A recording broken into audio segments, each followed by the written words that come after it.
Quand je dis réseau, c'est réseau Internet et bien sûr intranet, parce que toutes les entreprises, les grandes entreprises ont intranet, une espèce d'Internet réduit, et dans lesquels il y a énormément de documents aussi, donc ça concerne aussi l'intranet, et pas simplement l'Internet, et on va utiliser de la linguistique pour avoir une meilleure réponse pour notre veille, et je vais montrer des exemples là-dessus. Donc, tout le monde sait qu'on maîtrise l'information, plus on la maîtrise, mieux on pilote une entreprise. Et pour piloter une entreprise, il y a énormément de choses qui sont utilisées, en particulier l'intelligence économique, qui font appel à des techniques de veille. Et la veille, quand elle est utilisée avec le text mining, les résultats sont encore meilleurs, et donc on perd moins de temps. Après tout, la veille, c'est un gain de temps, donc un gain de productivité. Et je vais essayer de montrer des outils sémantiques qui permettent d'extraire la bonne information et montrer ce que l'apport de la sémantique, de la linguistique, comment il participe au traitement de cette information. Avec des applications comme le résumé ou des opérateurs de filtrage qui permettent de mieux sélectionner l'information. Et je vais montrer notre plateforme de veille, parce que Pertinence Mining a aussi une plateforme de veille multilingue. Voilà. Donc ça c'est de l'ordre du théorique. Donc c'est l'information, c'est la matière première de toute action stratégique. Et pour pouvoir prendre une bonne décision, il faut avoir un bon traitement de l'intelligence économique pour aller vite. Donc on apprend, c'est ce qu'on a répété plusieurs fois ce matin, à chercher, collecter l'information, qu'elle soit économique, technologique, sanitaire, environnementale, N type de veille. Et l'enjeu est de trouver l'information sensible, celle qui va nous permettre d'anticiper pour prendre une décision. Et pour cela, donc, il faut faire appel à des outils intelligents. Et qui dit outils intelligents, c'est essayer de comprendre le langage naturel, parce qu'après on traite du texte, et comprendre le langage naturel pour pouvoir sortir les meilleures choses. Voilà. Donc, on va essayer de voir ce que c'est concrètement, ce que c'est qu'un processus d'intelligence économique. Dans une entreprise, il va y avoir l'identification d'un problème décisionnel. On doit décider. Voilà. Et là, c'est le décideur qui a ce besoin. Ensuite, au niveau du veilleur, cette décision, ou ce problème décisionnel, va être transformé en problème décisionnel, le problème décisionnel va être transformé en problème de recherche d'information. Comment? Alors on va identifier et valider les sources d'information, collecter, valider les informations mêmes, traiter automatiquement cette information et présenter cette information. Ça c'est le niveau veilleur technique. Ensuite, le décideur va interpréter et pouvoir prendre sa décision. Donc si je schématise, c'est le processus général de l'intelligence économique. Vous avez deux personnes, le décideur et le veilleur. Il y aura la demande et les deux vont participer à la sélection des sources d'information. Et le veilleur va aller dans le monde de l'information, Internet, intranet, et va mettre des mises en correspondance par rapport à cette décision. Il va y avoir de premiers résultats. Le décideur va analyser ces résultats avec l'aide du veilleur, en l'occurrence, et va sortir l'information intéressante, celle à valeur ajoutée. Et à partir de là, il va faire son interprétation et décider. C'est une histoire de gain de temps et de fiabilité.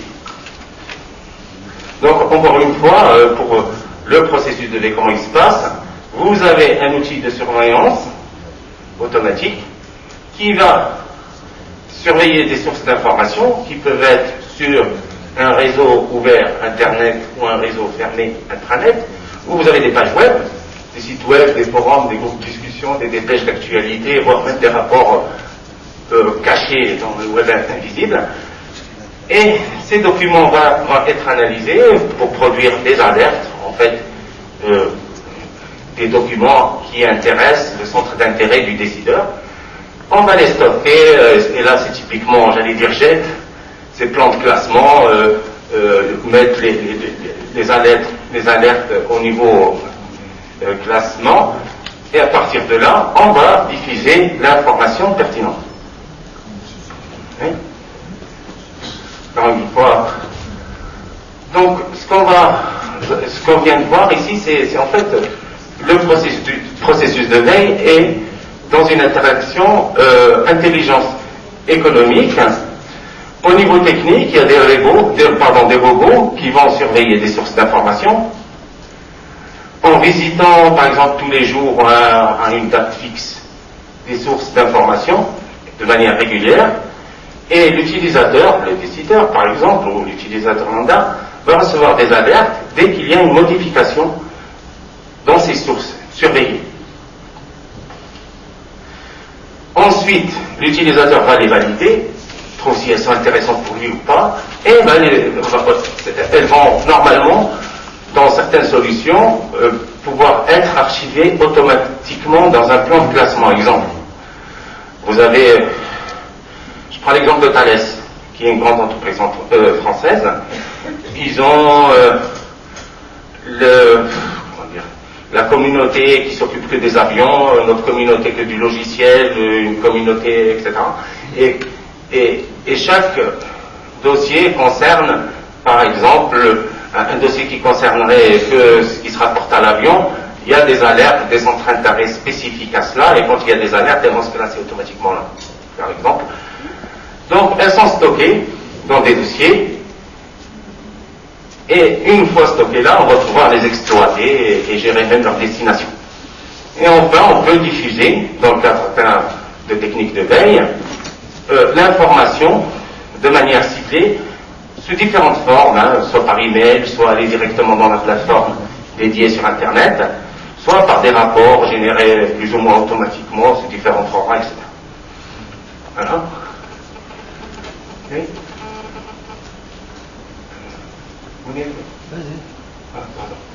Et donc là, on va rendre, ça c'était la veille et l'intelligence économique, c'est pour résumer un peu ce qu'on a dit de manière théorique ce matin. Bon. Maintenant, on va rentrer dans ce que c'est que le text mining et comment il peut servir dans la veille. Et là, ce que je vous présente est la plateforme Kenya, qui est Knowledge Extraction and Notification Architecture, qui est la plateforme de pertinence mining, où on va surveiller des documents de différents formats. Et là, il y a des problèmes informatiques, il faut vraiment les gérer, que ce soit PDF, Word, etc. Et on va, quand on les a récupérés, il faut les analyser, mais en s'approchant des techniques humaines. Donc en utilisant le langage naturel, la linguistique, la sémantique. On fait intervenir des thésaurus, des lexiques, mais on peut aller jusqu'à des anthologies ou encore le WordNet, où on va avoir des règles d'extraction en utilisant la syntaxe, en fait tout ce qui est linguistique. À partir de là, on va convertir en XML. XML est un format standard utilisé maintenant pratiquement partout dans le net. Et on va segmenter des phrases. Une fois qu'on a pris dans le texte ces phrases, on va analyser linguistiquement le discours par l'intermédiaire de ces phrases. Et on va faire en fait de la notification de connaissances. On a récupéré les connaissances de ces phrases. Et cette notification de connaissances va nous permettre de faire de l'extraction. Et à partir de là, on va construire des applications de veille, de résumé automatique, de catégorisation, de filtrage, de cartographie de l'information, et je dirais même, on va aller continuer aussi sur le traitement de la parole.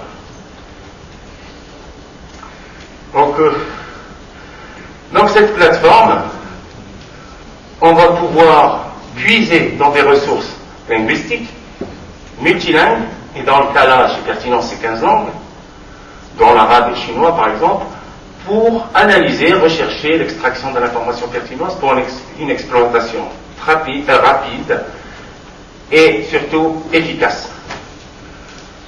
Donc on a certaines applications, le résumé automatique, la plateforme de veille, collecte tout ce qu'on a vu ce matin, mais aussi la cartographie de l'information, donc la cartographie de la veille, mais aussi la méta-recherche, faire la combinaison de plusieurs moteurs de recherche pour faire sa veille. Oui. Alors juste rapidement une schématisation de ce que c'est que le résumé automatique. Vous connaissez certainement la traduction automatique, mais il y a aussi le résumé automatique. C'est-à-dire qu'on a tellement de documents en ce moment, et à l'avenir encore plus, qu'on n'a jamais le temps de tout lire. Alors il faut réfléchir à des solutions qui permettent d'extraire ce qui est important pour pouvoir accumuler les connaissances. Voilà. Pour pouvoir décider par exemple. Bon alors, ça peut venir de différentes sources, après filtrage, puis on va faire des extractions, mais cette fois du texte. Après une interprétation du texte, alors il y a énormément de recherches, ils ont commencé à IBM en 58 pour faire des recherches là-dessus, etc. Mais ça ne marchait pas à l'époque parce que les machines n'étaient pas assez puissantes. Mais maintenant les machines sont puissantes et on arrive quand même à faire des choses. Et ils se basent sur des recherches mais réellement académiques d'abord, théoriques, pour pouvoir sortir des logiciels. Donc pour ce qui concerne pertinence, là vous avez un certain nombre de l'analyse du discours, l'exploration contextuelle, etc. Ce sont des théories. Et pertinence, c'est sur l'analyse du discours. On a pu monter un système de résumé de texte indicatif, paramétrable, c'est-à-dire vous donnez le texte et puis vous voulez 10% du texte, 1%, etc. Mais en basant sur des ressources linguistiques. Alors résumé indicatif par rapport à résumé informatif, mais je ne vais pas entrer dans les trucs. Résumé indicatif, c'est un peu comme si vous avez besoin d'aller au cinéma, vous regardez un certain nombre de bandes annonces et vous, par rapport à la bande annonce, vous allez décider. Et le résumé automatique, ça va vous indiquer ce qui est intéressant dans le texte pour pouvoir aller voir le film ou pas, quoi. Voilà en gros ce que c'est. Donc je ne sais pas si je dois rentrer dans le côté théorique ou je vais directement aux applications, comment elles tournent. Hein? Les applications, vas-y. Oui? Oui? Oui? Bon, quand même. Oui. Alors, donc on analyse, ce que j'ai pas pu vous dire, ce que vous avez vu passer, c'est l'analyse du text mining réel, comme on analyse les textes au niveau linguistique, etc. Donc au niveau résumé automatique, quand on prend un texte, il faut l'analyser dans sa langue. Je veux dire, quand à pertinence, on a fait le système de résumé en anglais, on a étudié des textes en anglais. En chinois, pareil. Et on ne peut pas traduire un texte et l'analyser. Parce que déjà, on connaît bien les systèmes de traduction, on sait ce qu'ils donnent. Donc il faut aller des textes sources même, je dirais de la langue source.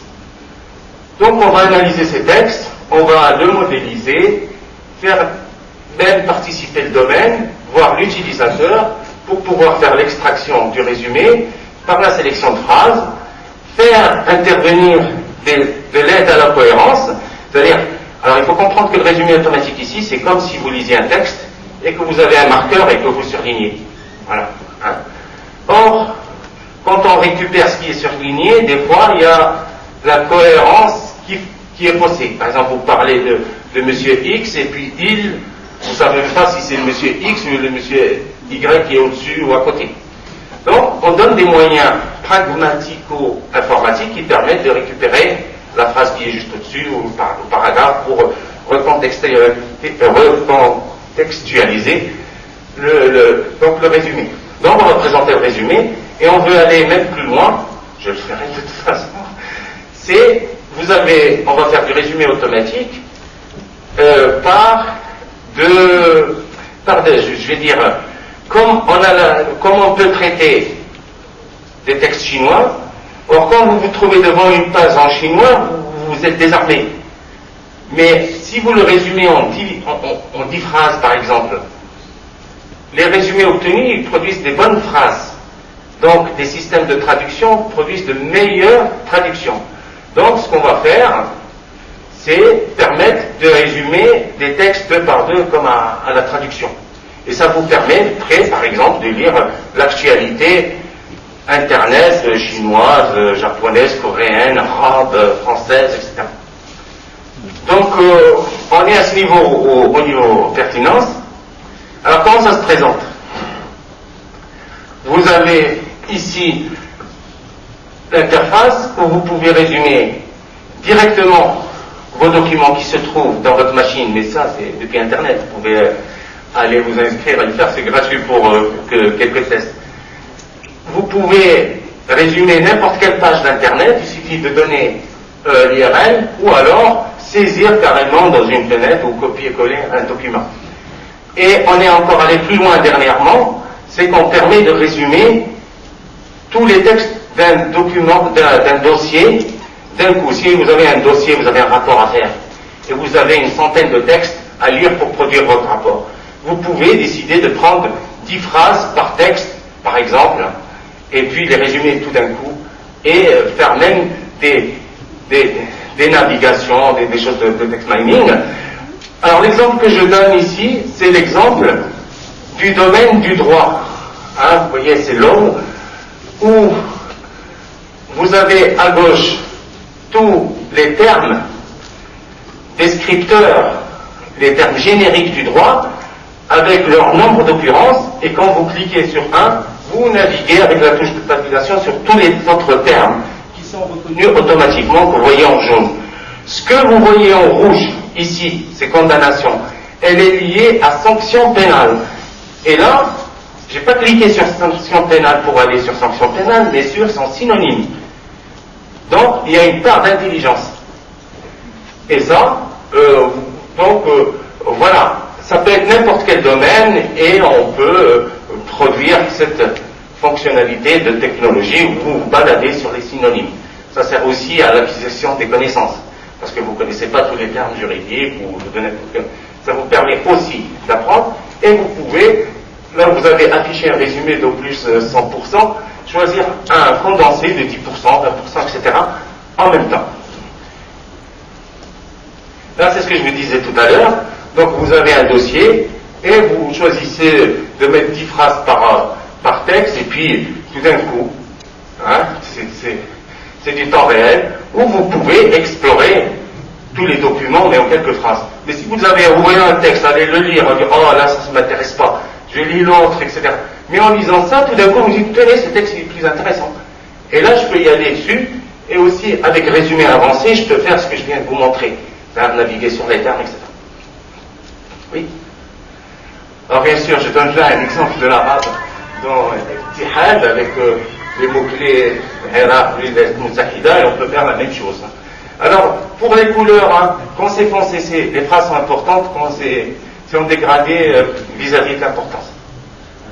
Là, c'est pour dire qu'après, on peut cliquer, récupérer le résumé sans les couleurs, etc. Et qu'on peut mettre dans un email, dans Word, etc. Vas-y.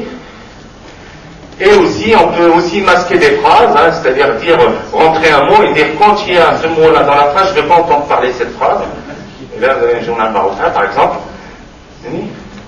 Ou encore un ensemble de textes. Alors, ceci est valable pour toutes les langues que j'ai montré tout à l'heure. Bon, alors, quand on a eu cette technologie de résumé, quand même, on est un peu connu pour ça, on s'est dit, il faut que dans ce monde de la veille, on ramène quelque chose de nouveau.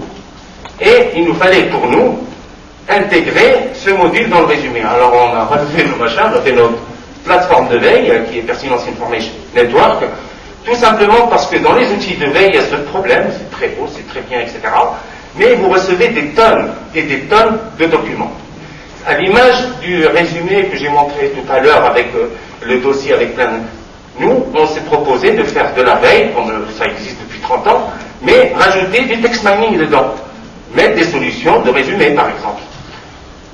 Et donc, je vais rapidement vous montrer cette plateforme. Il y a le collecte, le traitement, jusque-là, on a entendu ces mots. Là, je vais montrer réellement comment ça se passe, la collecte, etc. La génération automatique des fils RSS, on parlera de un peu. Et la visualisation cartographique de sa veille. Et enfin, intégrer un métamoteur qui va non seulement chercher dans les news, mais aussi dans tout le web. Donc, pour nous, une veille, elle peut être intéressante quand elle rassemble un maximum d'outils qui travaillent en bonne intelligence tous. Voilà, dans toutes les langues. Enfin, dans les langues qu'on a, parce qu'il nous faut des mois pour réaliser une langue. Voilà, bon, cette plateforme, j'ai essayé de montrer comment on peut éditer un centre d'intérêt, comment on sélectionne les sources d'information, les alertes, la syndication, la carte d'info. Je ne vais pas tout montrer parce que j'aurais pas eu le temps. Donc voilà des sources d'information multilingues. On a notre propre outil qui est Pertinence News Extractor, où on service, on surveille des sites et on récupère en temps réel. Contrairement à d'autres outils qui utilisent le moteur de recherche, nous on est totalement sémantique web. RSS, notre outil il va en temps réel récupérer des sources d'information. Par exemple, Le Monde, il va publier un article, c'est publié dans notre plateforme. D'accord? Et cela pour toutes les langues. Hein. Par exemple, là, c'est une news chinoise. En arabe, c'est en l'occurrence Jazeera. Espagnol, c'est Diario de Sevilla. Bon, voilà. Et notez, on a rajouté aussi une chose. Vous savez, vous avez beaucoup de news qui arrivent. Vous avez le Google, l'alerte, tout ce que vous voulez.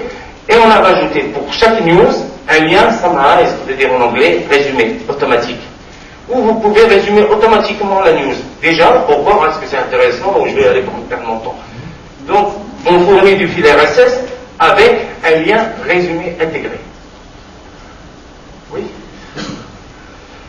Bon, classique, hein, on commence à faire un profil et on va dire à quelle heure je vais recevoir les alertes. Et ce qu'on a rajouté, nous, c'est ça. C'est le résumé automatique. Je veux que pour chaque alerte, j'ai un résumé de 5 phrases.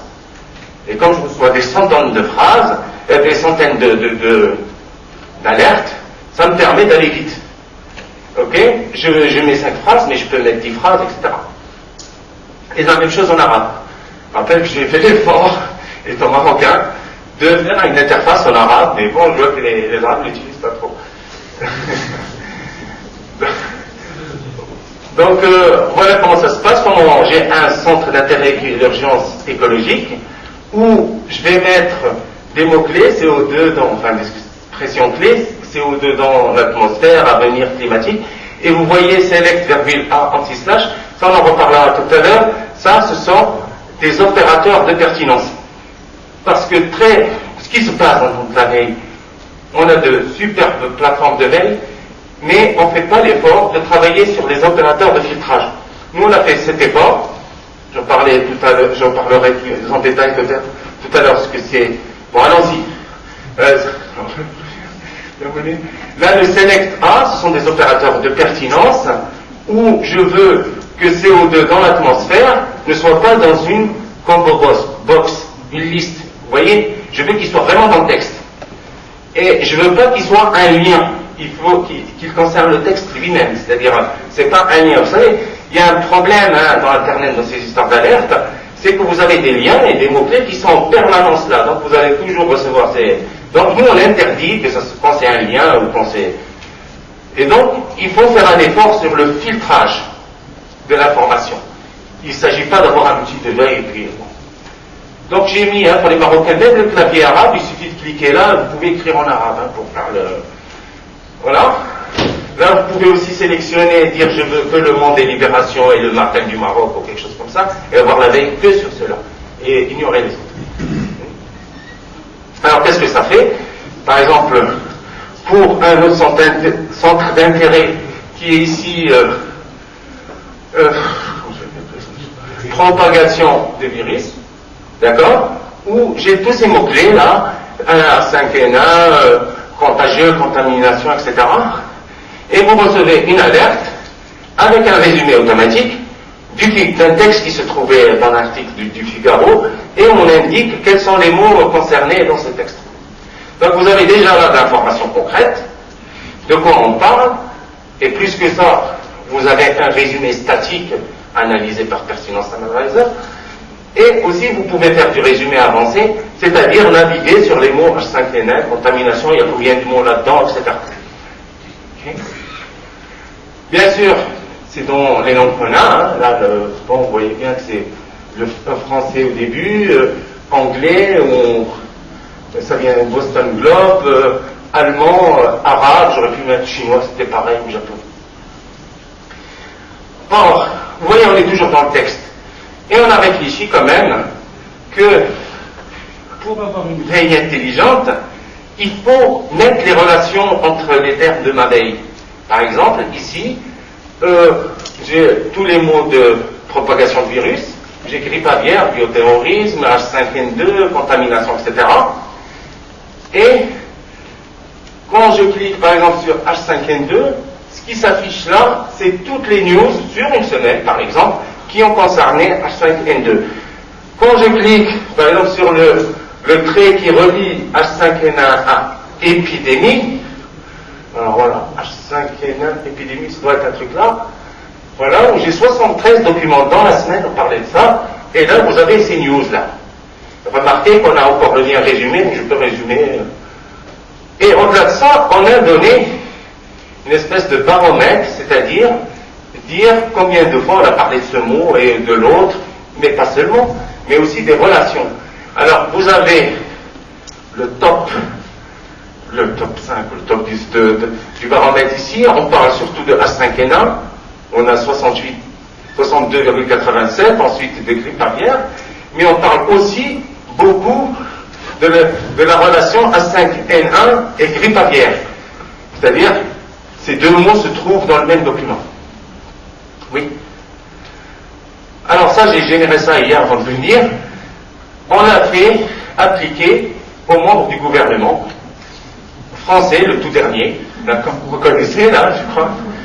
Et quand vous cliquez là, vous avez tous les documents qui concernent ces deux personnes, Bachelot et autres,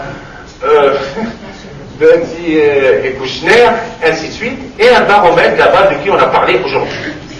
Hein? Et de même, les relations les concernant. Et on s'était bien amusé à l'époque de l'élection présidentielle. On a monté un truc qui s'appelle les prétendants, où on faisait tourner notre outil à 6h du matin, à midi, à 18h et à minuit. Et comme vous voyez, plus on avance dans la journée, ça progresse et puis vous avez beaucoup plus de nœuds. Et en même temps, normalement, il y a aussi le baromètre au-dessus. Et ça vous permet d'avoir l'information d'un ministre, par exemple, ou d'un joueur de foot, ou d'un people, de la journée. Toute la journée, à minuit, vous avez ce qui les a concernés ou des relations avec eux. Alors, on a fait ça sur le gouvernement Villepin, le gouvernement Villepin, la politique française, tous les politiciens, la politique internationale, on a pris les rois et présidents du monde, et ça, c'était aussi intéressant, c'est toujours... c'est la technologie qu'on on a fait pour l'entreprise, et ça c'est bien l'intelligence économique, parce qu'on peut voir les relations d'une entreprise, et souvent on découvre que telle entreprise est en train d'acheter une autre, ou qu'ils sont sur un client, ainsi de suite. J'ai dit tout à l'heure, on découvre que tel joueur il est acheté par telle équipe, etc. Et on a fait ça pour le foot, le people, la construction, en fait sur ce que vous voulez. Ça c'est pour une journée. À la semaine on fait la somme, et puis vous avez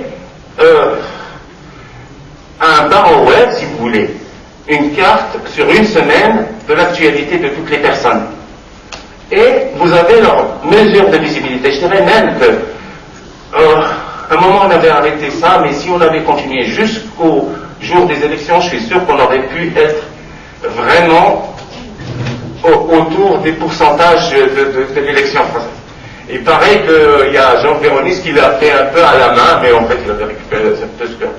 Donc c'est intéressant ce qui se dit sur Internet, on peut brasser, et là où le text mining marche, énormément de documents et faciliter l'accès. En un seul coup d'œil, en un seul lien. Vous voyez là, il n'y a rien, il n'y a pas de texte. Mais en fait, il y a énormément de textes. Et c'est ça le progrès qu'on voudrait faire, c'est accéder à l'information vite et de manière conviviale. Bon, ensuite, là, dans cette plateforme, toujours c'est dans le cadre de la plateforme de veille, Pertinence Information Network, on a un métamoteur de recherche. Tout ce que vous avez vu jusque-là, ce sont de l'actualité news, genre le Figaro, le Matin, le Washington Post, etc.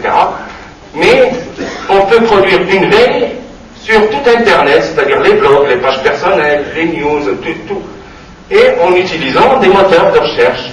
Dans la pertinence, on utilise le Google Groups, News, Web, MSN Search, Yahoo, mais en fait on peut rajouter autant de moteurs qu'on veut parce qu'on a notre propre outil qui est le Pertinence News Extractor qui permet de surveiller une interrogation de n'importe quel moteur, qui soit visible, que les documents soient visibles ou invisibles. Et donc, j'ai l'urgence, la liste de tous les mots-clés que j'avais à surveiller, que je vais interroger tous les jours. Je dis, par exemple, je n'ai pas mis ici, mais à 8 heures, tous ces mots vont être interrogés par un moteur de recherche. La première fois, vous avez tout, et le lendemain à 8 heures, vous aurez que ce qui a été nouveau. Et bien sûr, avec toutes les possibilités de technologie, pertinence, résumé, carto, etc. Voilà, je crois. Ah non. Et là, donc il y a aussi, au niveau du text mining, un effort à faire au niveau des opérateurs. Il ne faut pas se contenter des opérateurs, des moteurs de recherche qui sont souvent booléens ou... Bon. Nous, là, on a une liste d'opérateurs qui existent en pertinence qui permettent de bien choisir l'information, sinon on est noyé encore dans l'information. Alors, je vais parler. Ceux qui sont en noir, ce sont des opérateurs qui existent chez certains moteurs et pas d'autres. Par exemple, tenir compte de la classe, des accents. Si je cherche pêche, avec l'accent circonflexe, dans d'autres moteurs, je peux trouver aussi pêcher. Nous, si vous utilisez le différent, quand vous cherchez pêche, c'est pêche, et pêcher, c'est pêcher.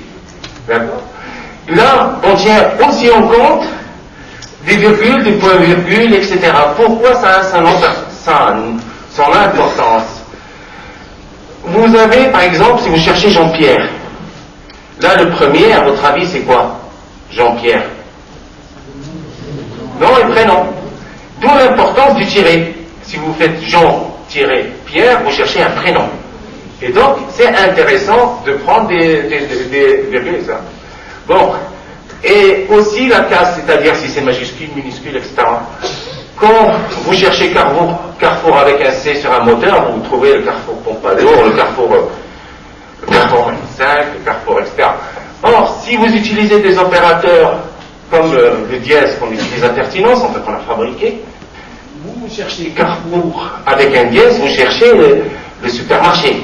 Roche, R majuscule, vous risquez plus de tomber sur Roche les médicaments, vous voyez. Ou encore Total, l'entreprise, et pas le total de, etc. On va aussi utiliser des opérateurs qui existent, tous ceux qui sont en noir, ils existent parfois oui, parfois non chez des moteurs. Celui-là où j'ai le plus et le moins, le plus indique que je veux obligatoirement avoir Paris, et le moins, si j'ai le moins, je veux pas du document contenant Paris Hilton. Alors, dans ce cas, remarquez que si j'enlève le dièse qui impose les majuscules, vous aurez tous les paris sportifs, les paris machin, etc. Donc en mettant le dièse, vous risquez de tomber sur Paris. Paris, la capitale de France. Et plus, c'est obligatoirement le document, il doit contenir Paris. Mais si je fais moins Paris Hilton, c'est-à-dire que j'aurai tous les documents où j'ai que Paris, mais quand il y a Paris Hilton, j'ai pas ce document. Or, c'est quand même c'est pas encore intéressant, c'est pas pertinent. Alors, on a réfléchi à un opérateur qu'on appelait un opérateur de contexte sémantique exclusion. J'ai ici dièse Paris, / Paris Hilton. J'obtiens aussi les documents parlant de Paris quand il y a Paris Hilton à Paris. Vous voyez la différence? Parce que si le document était intéressant que vous le loupez, alors qu'on parle de Paris. Donc voilà, il faut faire un effort. La veille, c'est pas seulement je vais dire, sur les opérateurs de filtrage. Alors pareil, pour le contexte structurel, l'exclusion, là, oui, c'est ce qu'on a vu le select A. Le select, c'est la liste, en fait, c'est une balise, un HTML. C'est quand vous avez la liste où vous avez tout qui se déroule, la liste déroulante, voilà en français. Et le A, c'est le href, c'est le lien, hein, l'hyperlink. Et l'anti-slash, je veux que Carrefour soit avec chercher avec un C majuscule et qui ne soit pas dans la combo box, la liste, et qui ne soit pas un lien. On en a parlé tout à l'heure parce que ça doit concerner le mot dans le texte. Hein? Pareil pour tout en majuscule. Et enfin, avec l'opérateur de point ici, on tient en compte tous les balises HTML. Les tags HTML, liens, table, paragraphe, gras, souligné, italique, où vous pouvez cibler, dire que je veux que les mots en italique parlant de tel. Voilà. Donc il faut faire un effort aussi sur le filtrage, et pas simplement sur l'ergonomie, même s'il c'est porteur. Donc ce qui est important, c'est avoir des résultats pour des sites. Donc là c'est un exemple du métamoteur. Où je cherchais l'urgence écologique. Alors vous avez changement climatique, effet de serre, etc.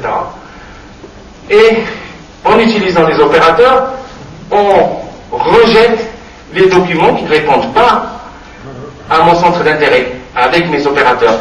Par exemple, tous les documents que quand vous allez chercher sur n'importe quel moteur de recherche, le document est devant vous, mais quand vous cliquez, il n'y a rien. Alors nous, ces documents, pour ne pas faire perdre temps à l'utilisateur, on les classe automatiquement là-bas. Voilà. Par exemple, je passe. Alors, demain, je dois faire encore une présentation, et ça, on l'a mis en ligne, sur Internet, sur un métamoteur qui est en route. Donc, il y a des problèmes, mais il finira en ligne. C'est Podoo, où on peut faire des choses comme ça en ligne, et je vous montrerai ça demain. Ok. Bon, ça, il y en aura d'autres qui ont parlé, c'est la génération de fil RSS. Chez nous, vous choisissez une catégorie, et en 3 clics, vous générez un fil RSS. En l'occurrence, ici, c'est un fil en... c'est quoi? De l'urgence écologique. C'est-à-dire que votre veille, ce que vous surveillez, dès qu'il y a un mot qui parle de cela, vous avez la news correspondante et de différentes sources. Hein? Et c'est du temps réel. Donc vous construisez un fil ciblé. Ok? Et vous pouvez en faire plusieurs. Par exemple, on en a fait un sur les présidentielles 2007, mais on parle des prétendants. Un sur la crise au Proche-Orient, un sur les crashs d'avions, un autre sur les textiles chinois, enfin made in China. Et donc, on construit des fils, des centres d'intérêt, on peut générer automatiquement des fils. Bon, voilà. Je continuerai plus en avant avec une démo demain là-dessus. Merci.